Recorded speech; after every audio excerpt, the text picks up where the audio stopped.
Andrew, I'm excited to have you on the podcast today. We ran into some technical difficulties getting this going, but I think it's going to be a good podcast. I'm excited to learn from you. As a fractional CFO, the role you're into now, Hmm. obviously you didn't start there, and I would like to start with the story that you when first reached out to me and talked to me about was you were working for your dad, and he ended up firing you. Tell me more about that. Yeah, I was a raw young rookie, an intern. I don't even think I was finished college yet. Um, Basically, my mom gave me three choices. I could become a doctor, a lawyer, or an accountant, and I chose accounting. Really wanted to be a football player, but that wasn't in my future, um, to say the least.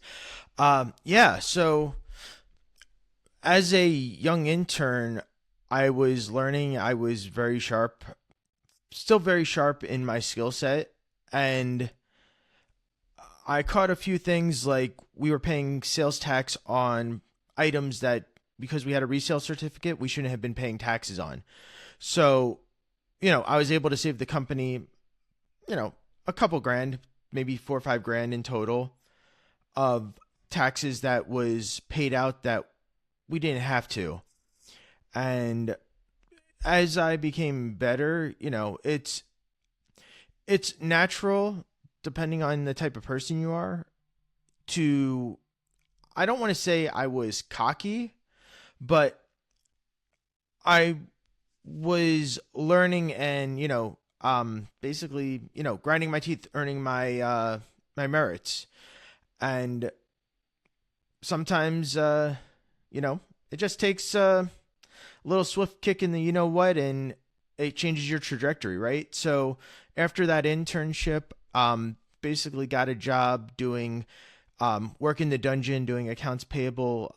Like literally, this is in the time where you got envelopes of bills. You had to open them up, get paper cuts. There was no such thing as electronic bills yet. So, getting paper cuts, having to do data entry. And from there, I worked my way up to controller CFO level accounting work over the next 15 plus years. And literally, I had an opportunity to join the Gab group. And I was like, this sounds way more exciting being able to help small and mid-sized business owners with the same strategies that larger companies are using. And I have not looked back. So it is exciting to work with business owners who want to be successful. And Isaac, if you noticed, I didn't say entrepreneur because to me, an entrepreneur is a nice thing to say you are, but I feel like when you're entrepreneurial and you're not saying you're a business owner, I feel like you're in the get rich quick scheme, right? Like, oh man, electric charging stations are going to be the wave of the future. So you get into that, and then next thing you know, um, you maybe make a few bucks, but then it starts to get hard because everybody's doing it, and you just keep on jumping and jumping. I want a business owner that's gonna say, "This is my path. I want to be a work in the pipe industry, and I want to make sure that we're always securing and making sure that everybody's safe from natural gases and that nothing leaks or this or that, right? Uh, when you say that and that's what you do,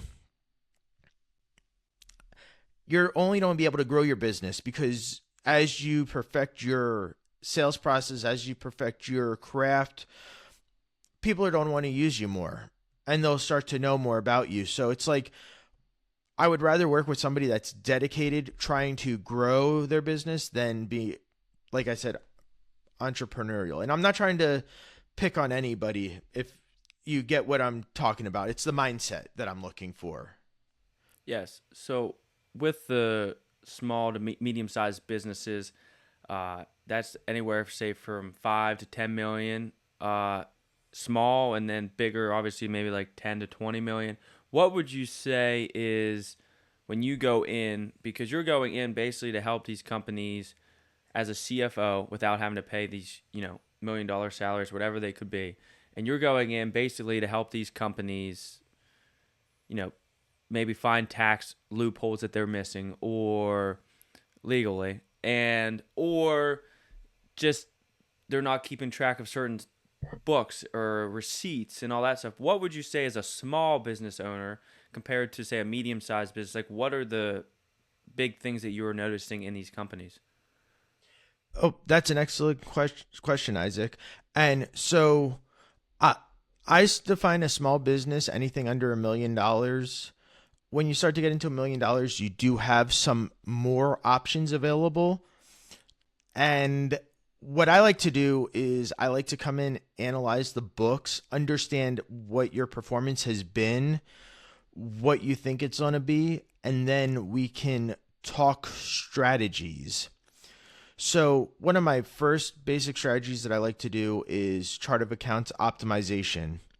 So, that's where we look at how the books are set up and we determine how can we make it more intentful insights to bring clarity.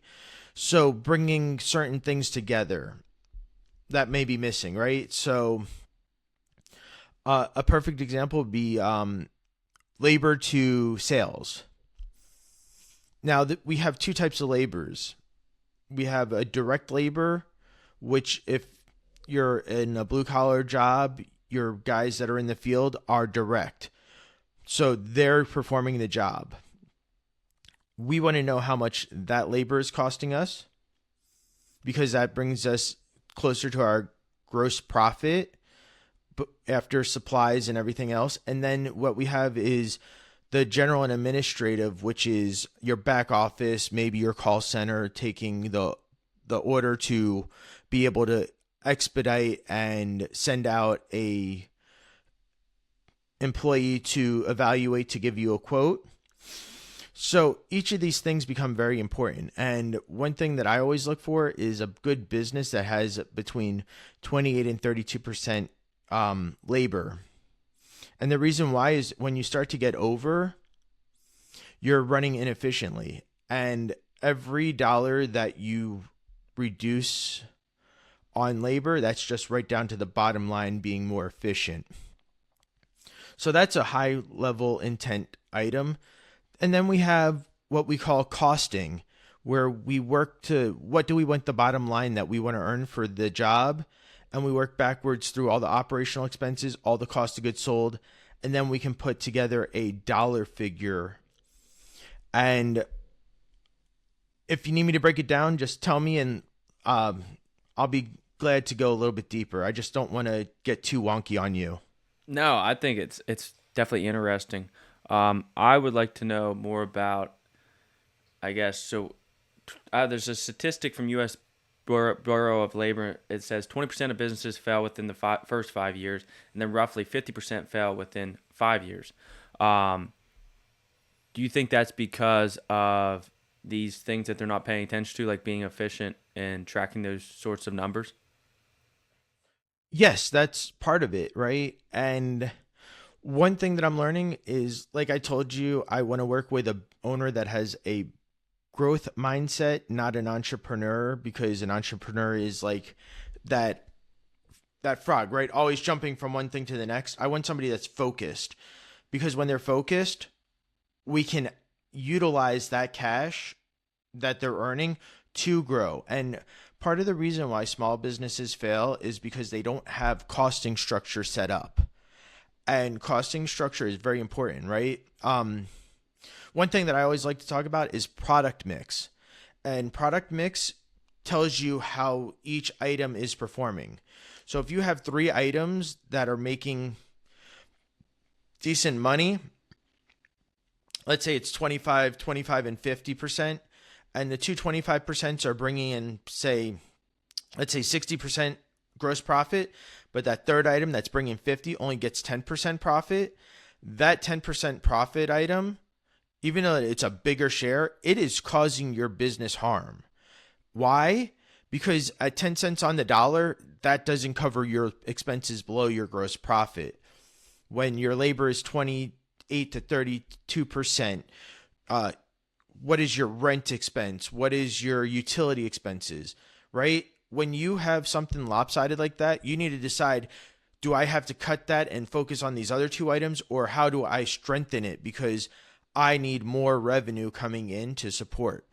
And because small and mid-sized business owners are not always paying attention, when they come to an advisor like myself as a fractional CFO, we are going to guide them based on facts and figures from the past, right? One thing that I'm starting to learn is we don't always use words properly. So we'll say, I need a coach because I need to understand how my product mix is working. To me, that's an advisor. That's a fractional CFO that's going to do that. A coach may be able to understand and give you insights, but a coach is somebody who's going to help you. And the way that they're going to help you is, you're a sports fan, right? Yeah. Yep. Who's your favorite football team? Steelers. Okay, great. So when your quarterback is performing horribly, right? The coach or the trainer who works with the quarterback is going to work on everything from how they move, what is their timing, what is their movement, right? Because if their movement is broken, that means the ball can't go. So if they're having a disconnect that the shoulder is not leading the elbow, which is leading the hand to throw the ball for it to go forward, how do you fix that? That's what a coach and a trainer does. An advisor doesn't care about that. What they care about is, did the numbers match up? And then if there's an opportunity, how do we fix it to either improve profit by charging more, or how do we reduce our expenses to earn more through shrinking the margins to improve bottom line results? Does that make sense? I know it sounds a little crazy.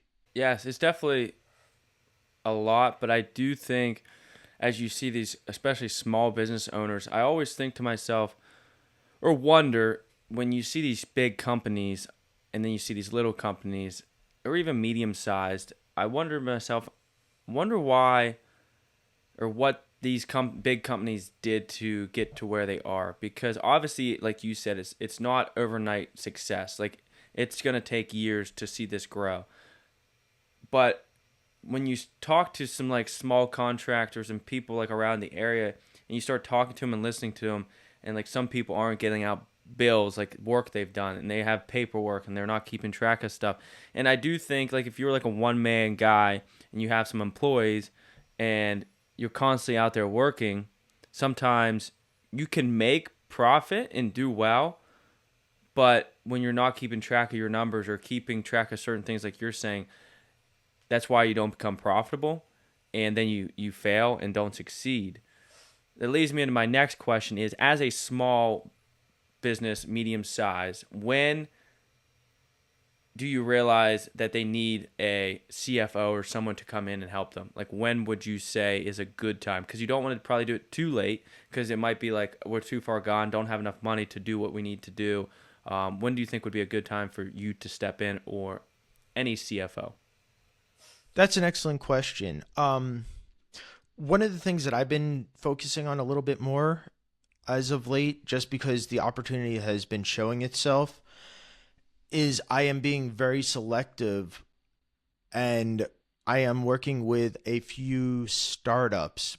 But the only reason why I will do that is based on the conversation that we've had. Hopefully you understand what my criteria looks like. If they fit that criteria, I'm saying, let's go. Let's start you from the beginning fresh, because you don't have bad habits. And Isaac, one of the problems that I have, and it's funny, it's not really a problem, it's a deduction from watching people talk. When I'm starting with new business owners in that startup, I'm like, I know you love your friends. I know your friends are your friends. They are not there for you to talk business. They don't know your business. They don't understand. They're not going to give you good advice. And it's not because they aren't successful. It's just that sometimes when you take a journey to a certain place on your own, you create bad habits. So by doing that, I try to create expectations that we're not going to create bad habits. With that, my next group is $100,000 to $500,000, and that group, yes, does it hurt and does it cost them money? Absolutely. But here's what I tell them: when we set up your costing, when we set up your pricing, when we set you up for success, you can then grow to the million to 10 million range because you have put yourself into place through the process of knowing what it's going to cost you, how much you need to earn to support your employees, to support your business, to support you as a business owner. So that's an exciting group.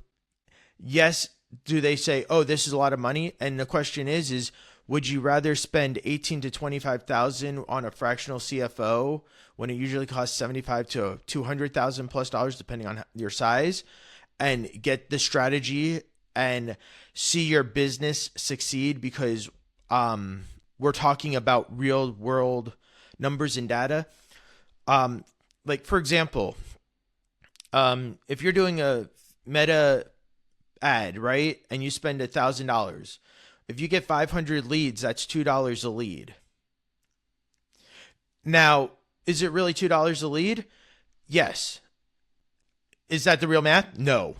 So the real math becomes is how many qualified of the 500. So if you have 100 qualified that really have high intent, that means that it's $10 a lead. Then once we know our high intent individuals, that it's costing us $10 to get to the 1,000 because we have 100 real leads, how many are we able to quote to sell the service to? And what is our close rate? So then if it's only 25, you see where I'm going is we're getting into the real value of what that $1,000 costs you. But if you're selling your job for $3,000 and you can close 25, you've way worked out past your true cost of $1,000. But these are the real world applications that we don't tend to think about because we just think that we spent $1,000. Yes, we get small-minded and overlook, I guess, the bigger picture. And I don't want to say it's small-minded, Isaac, because I believe everybody can learn and grow. It's just how much energy do you want to put into becoming successful, right? For example, I'm going to name drop a couple books that I recently read over the last 6 months. Like I read Fanatical Prospecting from Jeb Blunt.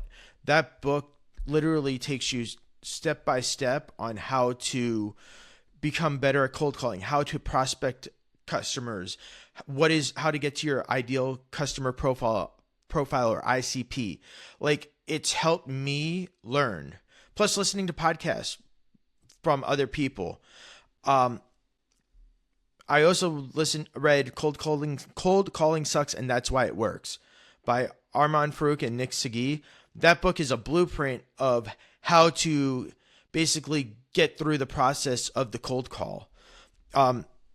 Like when you're trying to better yourself, then it shows as you come along, right? Because when you own a business, you are no longer that plumber, that electrician, that pipe fitter. When you own a business, you are the sales machine. And unless you want to go 100% commission and have somebody go out and sell for you, you still have to train them. And sometimes I would say it's better for you to learn the sales process and get good at it because you as the business owner understand everything. Then once you get a couple sales down and you're starting to feel comfortable, then you can do what I call is training. And training a salesperson for what you're doing is very important because you don't want to oversell a service that you can't do just to earn dollars, right? You want them to really understand, how do I make the sale ethically and make it so I can be successful. And that takes training. Yeah. I interviewed a guy maybe a couple months ago, but he has a software company now that he made, but he started in the trade. So he knows the pinpoints and the things of the product he's made to help these people. And I do think sometimes when you come in and say, like, I'm come from a generation where everything is, people want instant gratification on everything. So they want to be, say, the business owner, but they don't want to have to do any work. And I think where you could run into a problem is, how do you answer questions from the people that you've hired if you don't know the answer? Because if you're like, okay, I'm going to go do this certain field, and you might have, say, enough capital or something to get it going. Like, say, just for example, like an HVAC company, and then it's a small company and you hire, say, 2 employees, and they call about, something's wrong with the AC unit, and you're like, I have no idea. Yeah, that's real, right? Like, um, so one thing that I have started to learn about is, there's a gentleman by the name of Tom Quigley who I know, he's a local guy to me, and he does business coaching, but what he does is he's focused on the idea of what is called color coding. And color coding, there's 4 colors that I just learned about. There's red, blue, white, and yellow. Each of those colors have characteristics, and what it does is, when you learn what type of person you are, when you're interviewing for your employee, you can identify how you want to hire, right? So if I'm a red, and a red is a very direct person, I'm not going to pull shots. I'm going to just tell you, as it is. Um, that can be daunting, right? To other colors. Like, a white is it's not that they're not confident, but they're very self-conscious, right? So, like, they keep to themselves, they get the work done, they're just good at what they do. They don't want to deal with anybody. They're a go-getter to get it done. Like, so by understanding your color codes, you can actually write your description of what you want to get as an employee to fit their needs, that they're going to read it, that ad, and be like, oh, that's me. So there is ways to find the proper people. It's just how you go about it, right? And that's where it comes back to dollars, right? Because let's say that at least the last time that I looked, the average dollar cost of bringing on a new employee was $10,000 in training, in searching. It's not about the cost that you pay for the resume to receive the resume. It's all the labor of each other person in this step of the process and training. So if it costs $10,000, you bet my bottom dollar I want to keep them for a year or two. And how do you do that? Some of that is HR strategy. Some of that is understanding the numbers so you can implement the strategy. And that's where, as a fractional CFO, I have my partnerships and referral partners in all these different categories to help that small business owner become successful. Because I can't do it by myself, and I will never tell you I can do everything. It's not in me to do that. I'm good at this. Let's look at your costing. Let's understand your KPIs. What is your cash flow? Yes. That's how I help you. Yeah. So you're big on the numbers, and then obviously anything outside of that, sometimes if you don't know, you're going to reach out and ask someone else. I think which is big, because so many people, I think sometimes they feel like maybe not as I don't know the right word for it, but when they don't have the answers for everything, but it's almost impossible, especially like when you start dealing with, certain fields or certain aspects of a company. Like, how can you be the best at everything? You really can't. And it's good to know, like, obviously, like you know your strong suits and you don't, and you're going to not act like you do. And I think that's big on beneficial because when you're coming in as a CFO, these small business owners, even, I forget what you said the number was, 20 some $1,000. Like, that's a lot of money. Even if you're making $1 million gross profit, like, that's a big investment. And at least they know, like, if you're coming in, like, at least this guy doesn't think he has the answers to everything. If he doesn't, he'll find the right answers without just, making something up or acting like you do. And that leads me back to, I have a question about, like, small businesses to big businesses. What is the biggest financial issue that you see these companies having? If there is one specific thing that you can think of. Yeah. Um, I have probably a half dozen. Um, and part of that is related to marketing dollars. So you know how we were talking about how we spend $1,000 and each time that we get down it we get to our true cost of what it is for marketing. Um, Sometimes we don't understand that, so we're not ready. But the second thing is sometimes you put out that marketing plan and strategy, and because it's on a grow your business to 25 new sales, which if you're only doing 5 new sales, that's 20 new sales. You need to bring on new employees, right? And where you see a big drain is you put out all that marketing, you expect the sales to just go bing, bing, bing, bing, bing, and you get crickets. Maybe you only go from 5 sales up to 10 sales, not to the 25. Now you have all this labor that you're paying hourly, and the fruition of those sales never happened. And that's where I like to talk about strategy of where and how do we bring on employees as we start to see the numbers grow. I don't want to bring on 2 new employees expecting to have 25 sales to keep the 2 new employees busy. I want to bring them on as the work grows. Because if you bring on a one person when you need a half a person, yes, you're still paying for a half a person that you can't afford. But as long as you continue to grow to get to that person number 2, you have the capacity to continue expanding work. Yeah. Then when you get to the next person where you need to have a person, the question becomes is can you still handle it? Or is that the time that you then bring on another person? And this is strategy of utilizing capital, and it's the most important capital, cash. Like this isn't a capital asset where you buy a heavy duty cutter or something. This is human capital, and human capital is our most expensive capital. Everything else, the equipment gets to depreciate depending on how big you are or how good you are connected. You might have an equipment loan on the equipment, so you're saving money from having to put it out of pocket, and you're depreciating it and you're paying the loan off, and that's part of your cost that you need to account for all jobs. So that's the 2 major ones.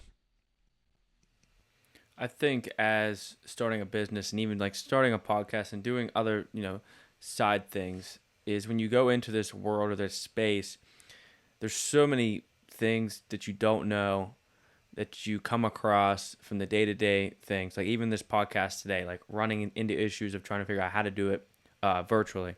And I think having someone like you or having a CFO to come over and help you, because you might be good at this one product or this service, but then when it comes to taxes, you know nothing about it.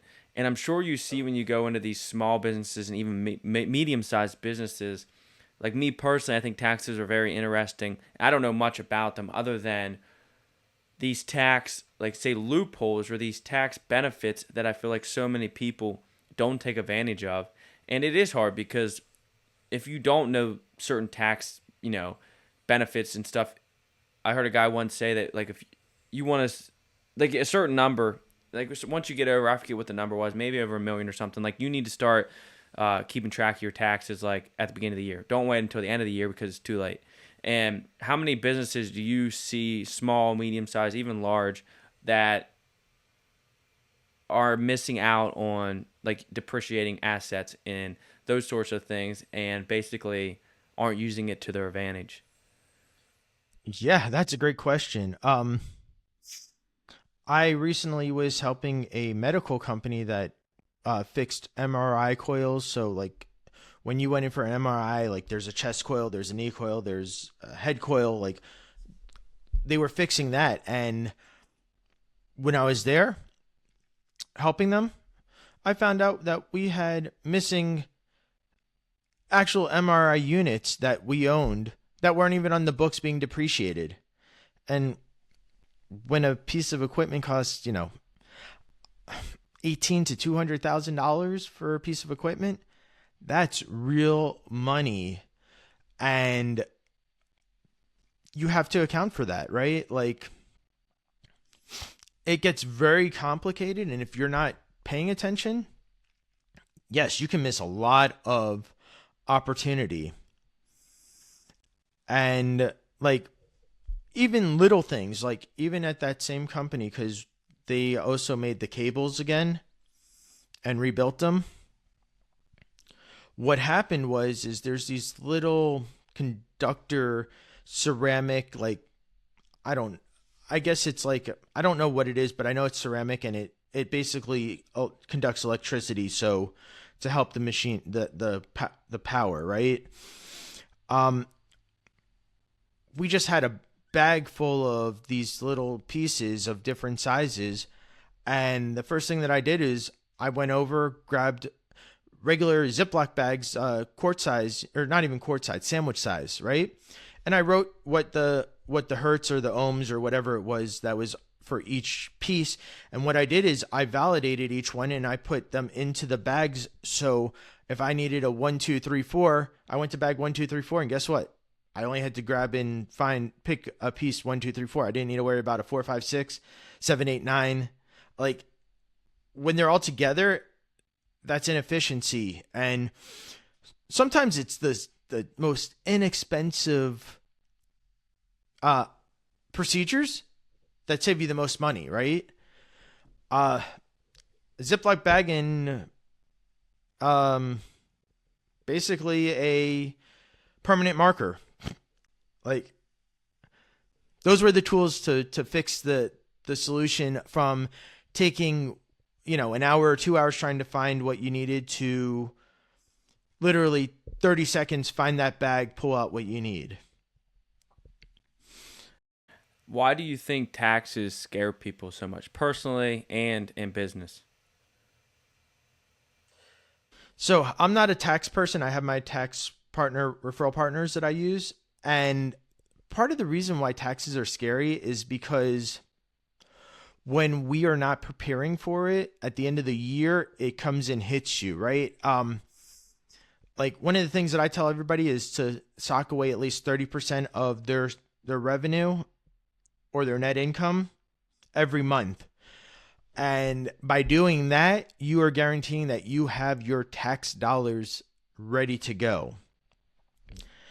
And really, the next step is to gain more tax benefit, is to go from, when you hit about, I know the number changes depending on who you talk to, but between 50,000 and 75,000 annual revenue, and you do it 1 or 2 years, I say turn into an S corp and get yourself on payroll and pay yourself a fair wage salary. So that way you're paying into Social Security, Medicare, Medicaid, and you no longer are self-employed. And then you only have to put away for the taxes that you earn on your, that are due based off of your net income. Gotcha. And then, depending on how much you take, it's, well, hey, as long as you have equity in the business, we can take a distribution that costs $0 because you have already paid taxes on that money because it's your equity in the business. So if you have enough to take $1,000 a month, that's $12,000 tax free because you already paid it through your net income the prior year and paid taxes on that money. So there's ways to optimize to get you to a place of tax compliance that is beneficial to you and to Uncle Sam without pushing the limit to um, make the IRS look at you. Have you ever went to work for a company and you left and then later you find out they failed? And if so, what did they fail? Like, what was the issue and like, why did they? I'm not saying necessarily it was your fault, but like, what do you think the reasoning was that they do fail? Or like, because if you were in it, you saw numbers and, you're trying to help them and then later on they fail. Do you think it's because they stopped your practices and doing like some of the suggestions that you gave them and the systems, or what do you think is the reason they failed? So that gets back to our original topic where we started about what's the business owner mindset versus the entrepreneurial mindset.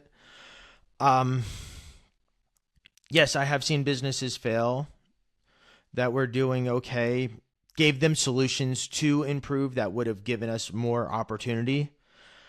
Um, Sometimes it comes down to what I call is a orphan company or an orphan business. And what is an orphan business in my terms? That's a business that's maybe doing less than 1 million or 2 million a year, but that entrepreneur has 3 different businesses going for less than 5 million in total, and each business needs what we talked about, the most important capital, cash. How do you grow 3 businesses and have no cash in your pocket to grow? Because you're always trying to move money around to cover this or cover that. That's why I try to tell people focus on one business and grow that and be successful at it, right? You don't have to become a life insurance salesperson to earn money to fund your business. You need to turn your business into a business that's going to be a cash cow for you. For example, I was recently talking to somebody and I told them, you need to figure out if you're cleaning a car and it takes you 3 to 5 hours, what is causing that 3 to 5 hours? Because you've told me that you can do a car in 3 hours or less. Real high quality cleaning. If that's the case, why can't you do 2 cars a day? And then it's all of a sudden, well, I'm taking phone calls, I'm taking Facebook messages, I'm replying to text messages. I have to walk away from the car so I can hear the person because my equipment's running. That is lost time that if they would have just completed that car, they could have done another car. But at the same time, it's like, well, how valuable is it to find somebody that can maybe part-time answer your phone and answer your phone as calls come in and set appointments for you? And if you have 2 people working, that's 4 cars instead of 2 cars or 3 cars a day. Yeah. That extra car probably will pay for that person for the full month. Especially nowadays with AI, there's so many businesses you call and like your simple task or request, like what days are you open, or what are your hours, or how much does it cost to say get a basic car clean rental or something. You could almost put that onto AI picking up your phone, so then you don't have to worry about that. Or even to say it's booking, put that so it's not, AI. I don't know how much it would cost to do that for like that, but you say it's $100 a month. Like you said, even if you hired someone part time, that 2 other extra cars are going to pay for that person. And who knows, like if you start doing 5 cars a day or something, because you don't have to worry about maybe, doing the paperwork or doing like the back end stuff that sometimes slows people down. Because again, like these small contractors that I've spoken to before, and these guys, it's always like the paperwork, and they're like, well, I work 20 hours a week and then the other 20 hours is doing paperwork. And yeah, if you bid the job right, you're getting paid to do paperwork. But if you're not getting paid to do paperwork, then you're basically working for free.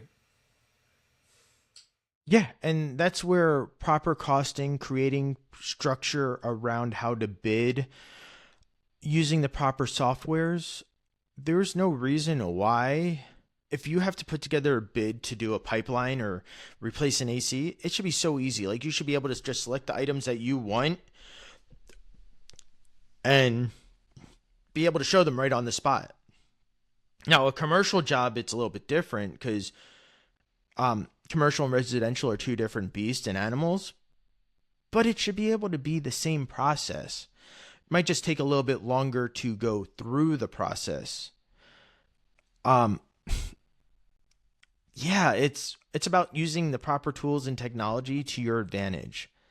And so, like, the AI, I know AI phones are becoming very popular, and they're not that cheap. Like, they can cost you a couple grand a month because there's a calculation that how they do it. So one thing that I have recently found out is when somebody says they can do AI voice for you for 500, that's probably not true. Just being around and having a few partners there, there's a lot of myth out there, and when a deal sounds too good to be true, it probably is that. It's not anything. It's a ploy to get you interested, and then once they get you locked in, then they're giving you the real pricing. It's the influencer level. I'm sure you see it all the time. Oh, come take my course. It's usually $100, but I'll give it to you today for $5. And it's like, well, if you're that good at what you do, why are you selling me a program for $5? Why aren't you out there making the money yourself? Right? Yeah. Does it make sense? No. Yeah. Yeah. Yeah. Even like coaching, like that stuff. Yeah. They go to sell it. It's like normally $1,000, but this month it's $200. It's like, what? It's either you don't have people that are seeing results and you need people, or maybe you're not that good of a coach. Because yeah, I mean, you need to know your value, and if you're a high value person and you can get results, you really don't need to lower your rates unless something's not going right. Spot on. Well said. Appreciate it. So, you've obviously seen a lot of businesses and stuff over the years. Is there any business that you've been a part of, and stuff's always changing, like with AI and all that stuff now? Is there any business that you've been a part of and you went in and you thought, like, this would be a good business to run or start, as in this, just, I guess maybe not a lot of overhead or capital to get started? And now, granted, if they're already $1 million in, there might be a lot of overhead and stuff at that point in time. But is there anything that you went into and you just thought, like, it's kind of, I wouldn't say easy, but it's not like there's a bunch of equipment and it just seemed somewhat organized? So right now, because I'm based out of Tampa, Florida, I've worked with a lot of blue collar companies instead of hospitality or restaurant hospitality, like when I was living in South Florida, which is capital intensive. I would say if you are a blue collar worker and you are working for somebody in your field and you want to go out on your own, like, I have what I call the 5 pillars of starting a business. And for a blue collar worker, it doesn't take much to start up, right? It takes resilience, grit, and ingenuity, right? So my 5 pillars are making sure that what state you're going to be in, you make sure the name of your business is available to you.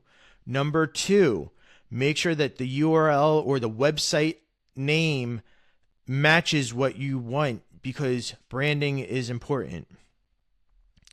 Number 3, go to the IRS and get the EIN. It's free. Make sure that you're separating your business income versus your personal right from the beginning. From there, get a bank account and a credit card in your business name. And the last thing is, don't use your personal cell phone, and go buy a virtual phone number that you can put on your cell phone. So when you do grow, you don't have to change things up.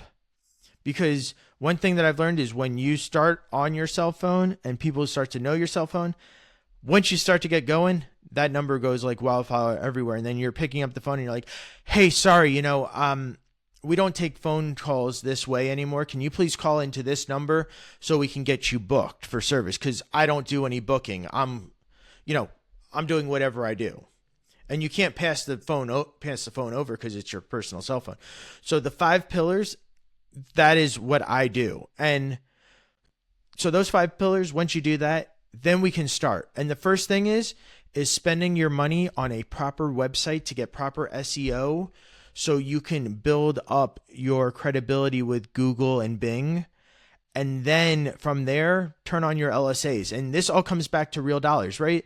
So whether it's 600, 700, or 800 a month for a website, and then it costs you another, 1,000 to 1,500 a month for the LSAs, what you're doing is I would still door knock everywhere, get the website up, have maybe a door knockers made so you can hang it in Canvas and neighborhood. Somebody's going to call you. And if you're knocking on the doors, somebody's going to be like, oh my God, I've been needing you, Isaac. You do electrical work? This hasn't been working for weeks. Since you're here, can you come in and do the job? And hopefully you have your tools. And you just sold yourself a $500 job for knocking on the door. So, there's a strategy. And if you follow the strategy, yes. Do you spend money up front? Absolutely. But if we can equate those dollars back to how you're going to earn, all of a sudden you're not worried about $800 a month to get your website up to then get the LSAs or local search ads on Google so you get people calling you with high intent work needed. Yeah, so those pillars are great because something that I've done recently is basically all of those except the bank account. I haven't done the bank account yet, and I probably need to for taxes and stuff. But I'm fairly new into it, so I just got an LLC this last year, like the end of the year, when I started this podcast. So basically what I did is I started a LLC for it because I wanted to, basically any expenses for traveling and all that stuff I wanted to put onto my LLC. And now I might have done this all wrong, so I'm not going to say too much stuff and get the IRS after me. But basically, I did all those except the bank account, and basically what I just used my personal credit card and use those expenses and send it in to the tax person, and I haven't got the taxes back yet, so I don't know how that's going to work out. But that was I was going to ask you about the personal and business expenses, like when you should separate those, because I know some people, you talk to them in their personal and their business, they keep them together. And I have a friend, he has a restaurant business, and he was saying never do that. He's like, that's not good at all, because you start getting into messes with things, and that makes complete sense. And like you said, if you start from the beginning doing those 5 pillars, it's kind of setting you up for success. And the phone number thing was huge. I've never thought about that, because how many people you call the number and it's like, we got a new number, or they write it on their door like, don't call this number anymore, we have a new number. Because yeah, like you said, once you start a business and you start getting customers and everyone wants your product or your service, you don't want to be picking up your phone all the time. And even if you do, say you're on vacation, maybe you don't want to be on your phone, then you're going to get all these phone calls, and those are just leads and stuff that basically go nowhere if you never call them back. But yeah, I think I like how your approach is on when you're starting a business. Basically, take the money you're making, put it back in, grow it. You want to see people who are after it. They want to see things grow. And how many people are scared to put money into something like that? Like you were saying with the website and those things, you're going to, someday down the road, you're going to see the benefit and it's going to come back to help you. But so many people I feel like are scared to maybe make that investment of $2,000 a month or whatever it could be. But I think if you truly believe in what you're doing in your product and service, you shouldn't be scared. Yeah, definitely. And Isaac, what I'd say is let's continue rolling on this podcast with your questions and answering everything. And if you want, we can set up time for a free consultation, and I'll be glad to talk to you. Yeah, I want to make this podcast about what you want to discuss, not get into your personal stuff. Yeah. Because this is going to be seen by everybody. Yeah. But yeah, so those pillars, that was cool, because I kind of found that by doing research, what I should do and those sorts of things. And like get the LLC, get the website, and those sorts of things. But something like I was telling you, I don't remember if I said it on this podcast, but like where I live and stuff, I didn't give out my address, hopefully not. But no, so I live in like a rural part of Pennsylvania, and something I noticed, and like you probably would see more because like this is stuff you dive deeper into, is these small businesses that don't have websites. And for me, it's like conveniency is how I like things. Like I like things to be easy. So if I want to order something online or I want to see their hours, I don't want to have to get on the phone, find out their number, call them. Like I either want to put in an order or something like that. And there's so many times if I see that, like I try to reach out to a company, I want to put an online order and they don't have it, like I just move on to the next place because it's so inconvenient and you see it all the time, especially around here with these businesses. You don't even know they exist. And it's like they don't do advertising, they don't do any of those things, and then 3 years down the road you're like, what happened to that business? And they didn't succeed, but yeah, need a website. Yeah, definitely. That's a good question, right? And to share a story with you, because I do cold calling, because that's one of the ways that I find clients for the Gap Group. Besides hosting my podcast and being on podcasts to bring brand recognition to us, I recently found two clients, and I kind of did a package deal where they were spending so much money on marketing. And one thing that like irks me is there's so many internet marketers out there that say they know what they're doing and they want to charge 2, 3, 4, 5, 6 grand a month. But yet, because they don't understand the fundamentals of how a website works to help you get to these other places, they're just taking the money and whatever happens, happens. And in marketing, there is no guarantee that it's going to work because it's marketing, right? But when you're being taken for 3 to 6 grand a month, and I bring you to my referral partner, and they review it, and we find out, hey, your website SEO isn't really working for you. This is our game plan. This is how we'll do it. This is what you'll save per month. That's part of my strategy. Is sometimes the Gab Group and myself, when we're meeting individual business owners, we can't be the first line of service. And that's because you have to make sure that the client is going to succeed. And if they're not working, if their website's not working, if their marketing isn't working, that means they're not finding clients. That means they're not bringing in revenue.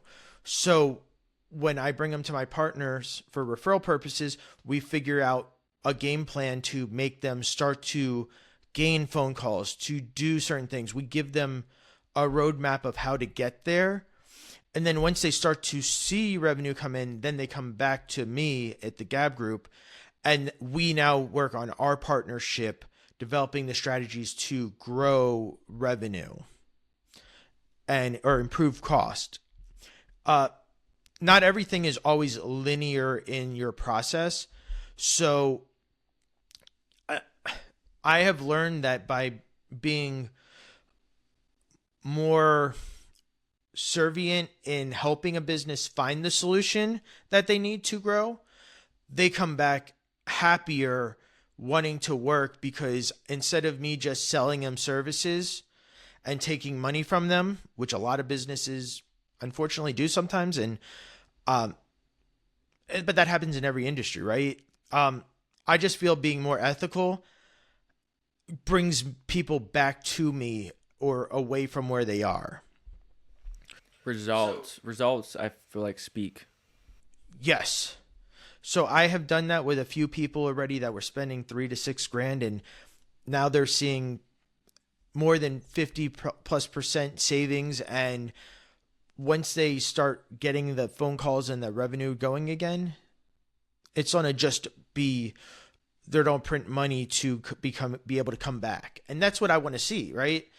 I don't want to work with somebody that's distressed. I want to work with somebody that's confident, feeling good.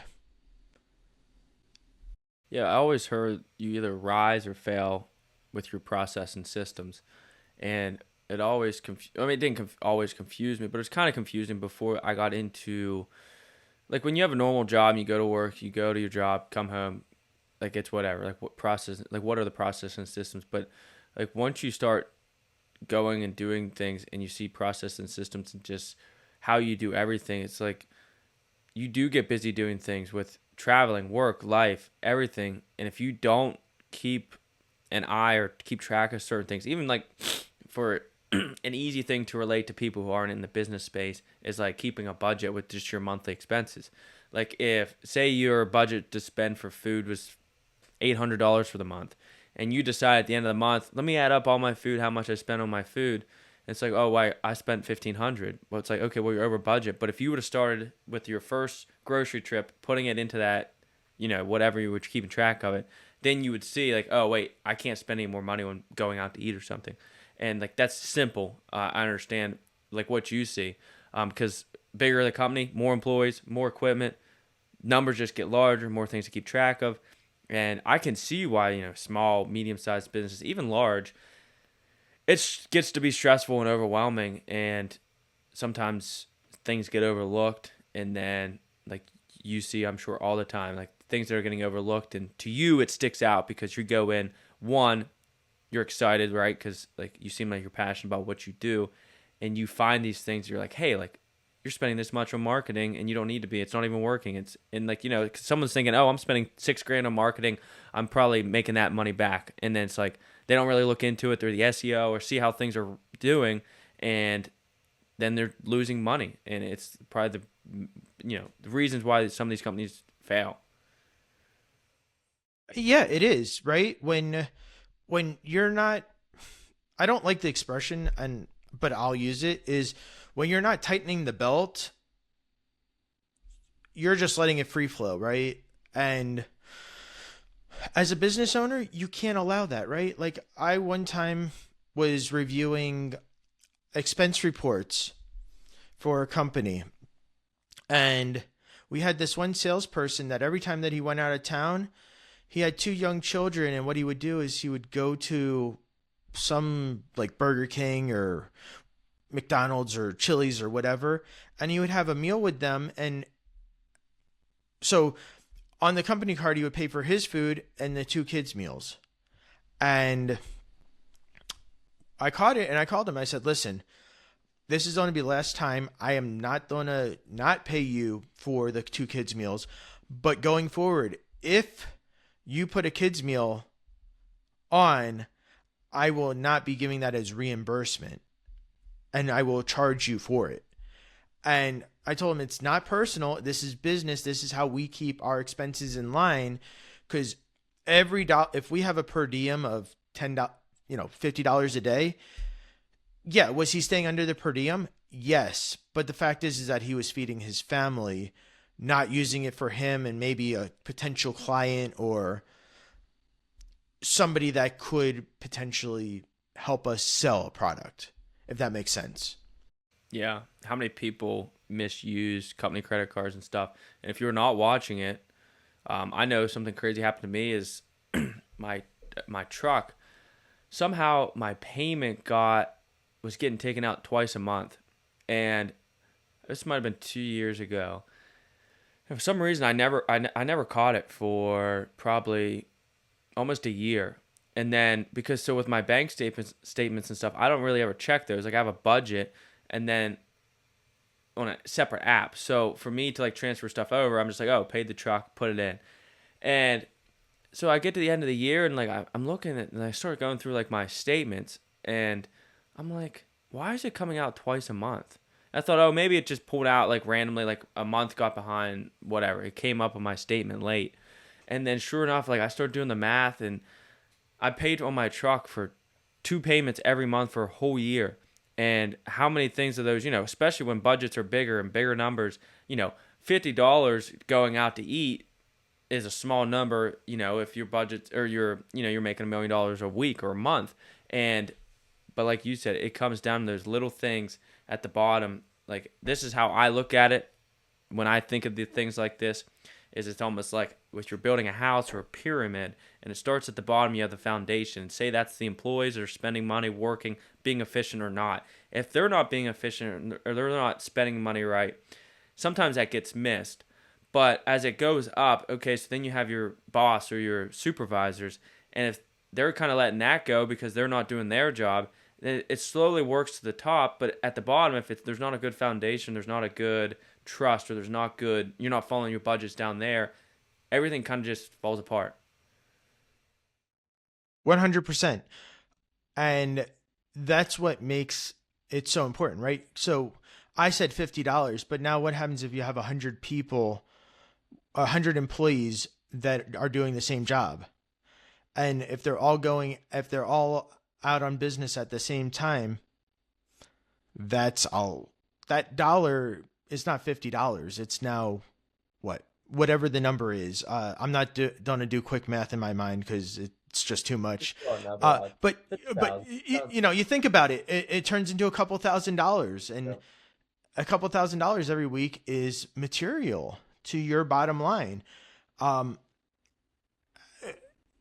It's just, how do you, as the business owner, create the process to control? And there is tools out there that have made it simplified with accounts payable automation or credit card approval reconciliations, where you give them a virtual card and it's under better control. Like, that's the fun stuff that I like doing. And when you're a small business and you only have, maybe 2 employees and maybe 10 accounts payable a week, putting in those automations right away just gives you the leverage. When you grow, you understand how to use it, and you're just teaching the next person how to use the product and service. Yeah, back to something you said earlier was about friends and business and stuff. And I think that also goes with like hiring your friends or having your friends work for you. You can get in sticky situations like that, for example. Like if that was your best friend that's going out to eat and he's feeding his kids, like you said, it's not personal, it's business, it's how we do things. But that's kind of hard to say your friend, or, like, hey, no, you can't be doing that. Sometimes they take it personal.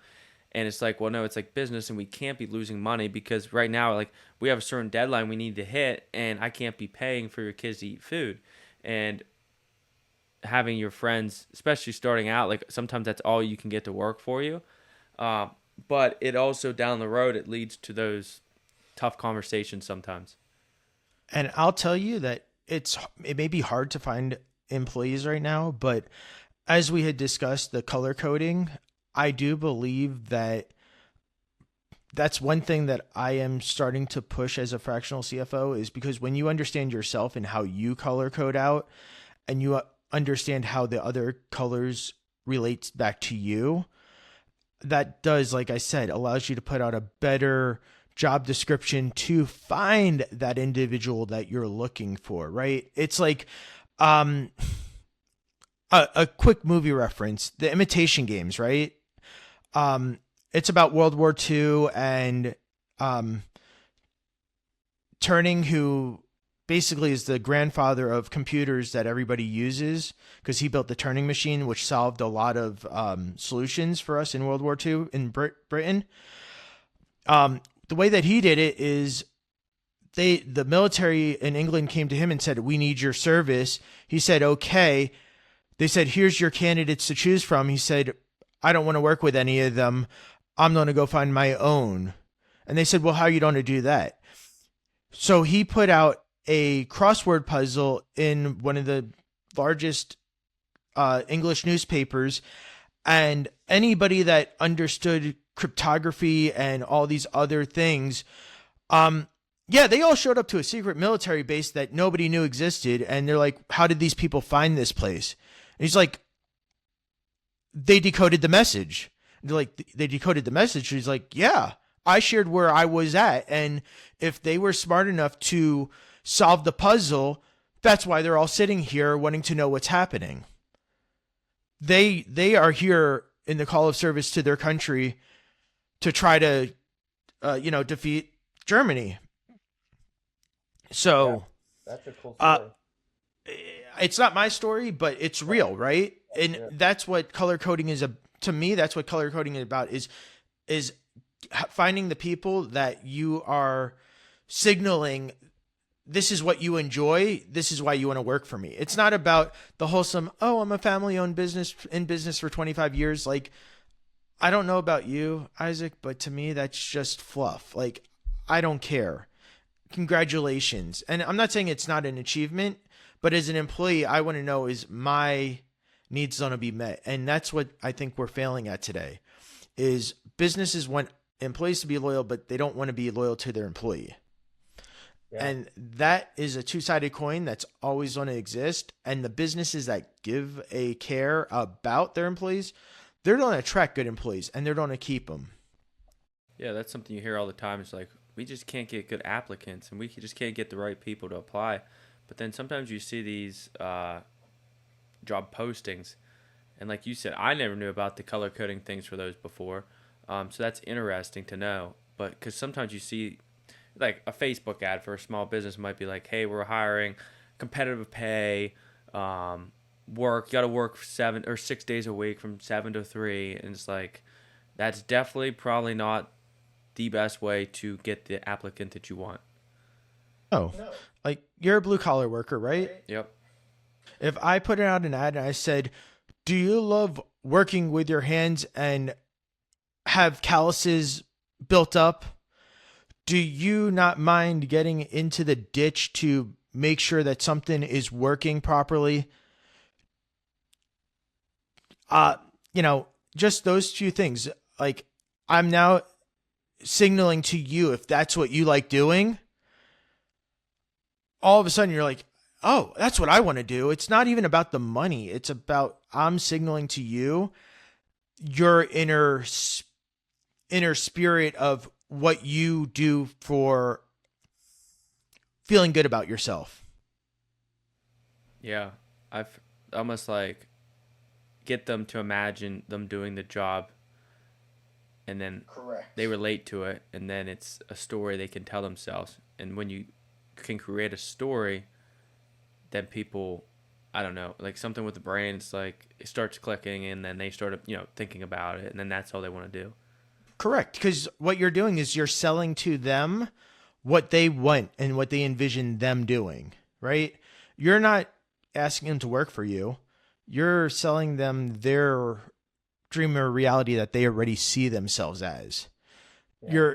You're speaking to their inner self, not to the external person that's living.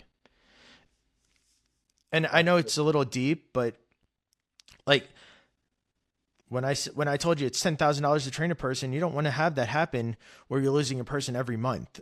And these are strategies that we can look at that come back to the raw dollars of what you're spending to know that you are going to make an impact on your business. Yeah, it's always interesting. Sometimes you see companies do certain things, like bigger companies where they have bigger budgets to, hire 10 of you. And they do certain things and you're like, why are they doing that? And then like 5 years down later, you find out like why they did something. And you're like, wow, that's so clever. And it is cool. So have you ever heard of Sheetz? It's a gas company. It's started in Pennsylvania and they're like $1 billion family now, but they're slowly working their way south. But they have a innovative team just in their company. And like all their job is to put like the current Sheetz gas stations, a convenience store, out of business. And it's like one of those things. I guarantee you, they're looking at when they're putting out applications, like they're testing out different ways of like are we getting the right people with the like the wording we did for this. And yeah, but obviously with bigger budgets and stuff, you can spend time on that or like hire someone like you, where I didn't know that was a thing until like started reaching out, talking to you about hiring like a temporary CFO, because yeah, it's almost like you get all this knowledge and stuff, and like you said, or you probably promote it as in you're not spending $200,000-$300,000 a year, and you're getting a CFO. Correct. Yeah, and I know what Wawa is because Wawa is also from your neck of the woods. Yeah. I think they're a little bit bigger than Sheets, but I know Sheets is growing. I have not seen any down here in Florida yet. No I can problem. imagine they're working their way down though. But Wawa, they seem to be opening up like wildfire down here. Like that goose is really famous. Yeah, yeah. So you did talk about books and stuff. We can put those in the show notes because I like reading books and learning, especially like money. Taxes, not as much. Like I enjoy learning it, but I've never read about taxes. But price is what you pay, value is what you get. It's a quote by Warren Buffett. And I just thought that was a good quote to bring up and mention because like that's what we're talking about. And with everything, there's a price you pay, whether it's physical money or later down the road, it's mental price you're paying to try to fix all the issues you had or do have. The value is obviously what you get out of everything. You're going to get value out of something, whether it's, less stress, like with the 5 pillars of success or 5 pillars. What do you call it? 5 pillars of Startup. Something like that down the road. If you did that, it's going to make stuff easier for you.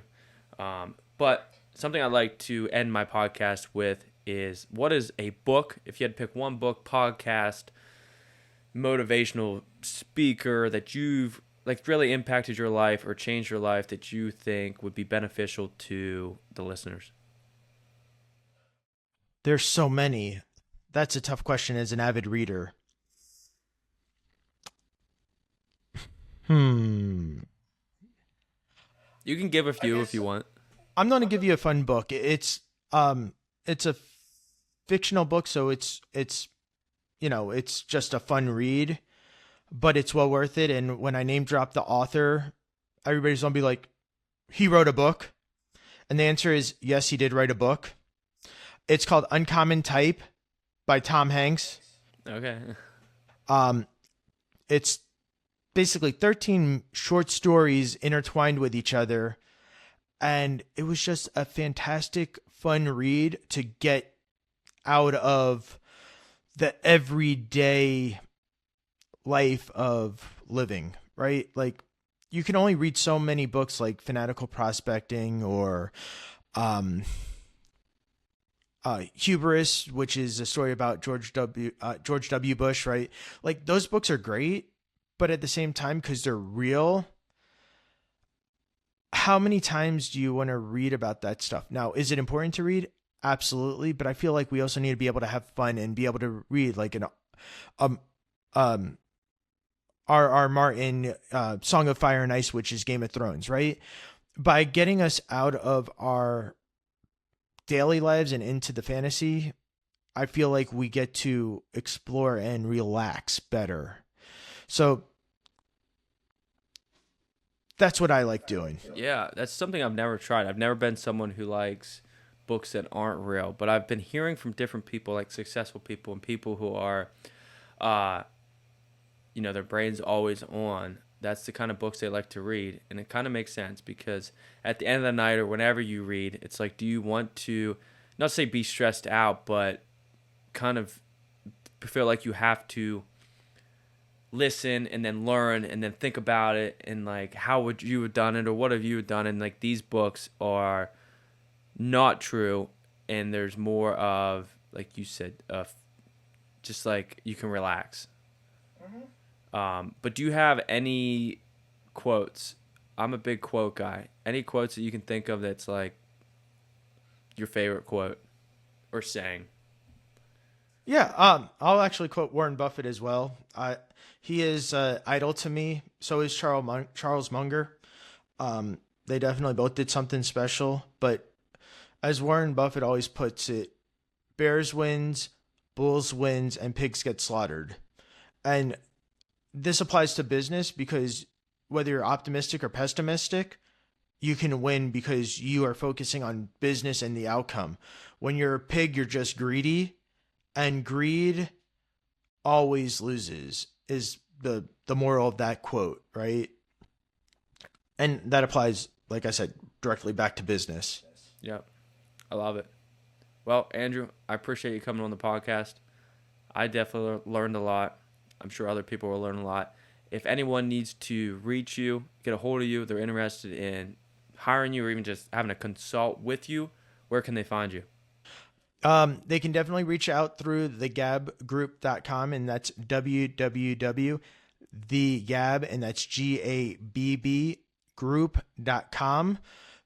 You can follow us on Facebook and LinkedIn. We post there. And then I do have a personal page on Facebook. It's more of me having fun. So it's all the memes that speak to me. And yes, do I post real stuff about business? I do. But I use Facebook more as the fun person in me, not the business person. You also have a personal LinkedIn, right? Yes, I do. I haven't used it in a long time, and part of that is I have learned that LinkedIn for me is not very valuable. Um, I know it's great for recruiters. I know it's good for some salespeople. With what I'm doing, it's not. It hasn't helped me. So I have a LinkedIn, but I don't do anything. Okay, gotcha. Well, again, thank you.